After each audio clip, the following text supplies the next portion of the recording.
বৃহস্পতিবার দুর্গাপুরের ডিএসপি টাউনশিপের অরবিন্দ এভিনিউয়ে জেলা তৃণমূল কংগ্রেস কার্যালয়ে দুর্গাপুরে বাম শিক্ষক সংগঠন এবিপিটি এর সাধারণ সম্পাদক তথা বিশিষ্ট বাম নেতা অনির্বাণ বাগচি সহ বেশ কিছুজন তৃণমূলে যোগদান করলেন।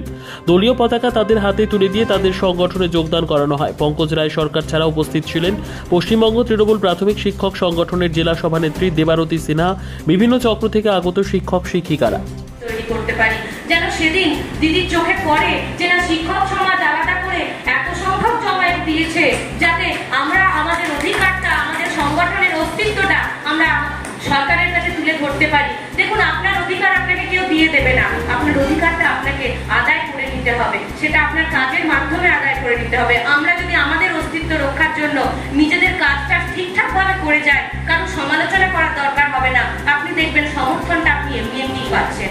আপনি কাজটা করুন, সার্কেলের কাজটা করুন, বাকি টিচারদের সহযোগিতা করুন, দেখবেন টিচাররা আপনার এক ডাকে এগিয়ে আসছে এবং আমরা জানি আমরা সেগুলোই করে থাকি, তাই আলাদা করে কিছু বলবো না। আজকের দিনটা আমাদের কাছে যেমন 21শে জুলাই প্রস্তুতি সভা, সেই রকমই আরো একটা বিশেষ দিন।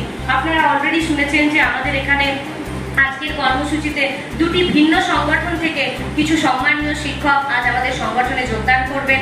আমি প্রথমেই ডেকে নেব দুর্গাপুর 1 চক্রের সোমেশ স্যারকে।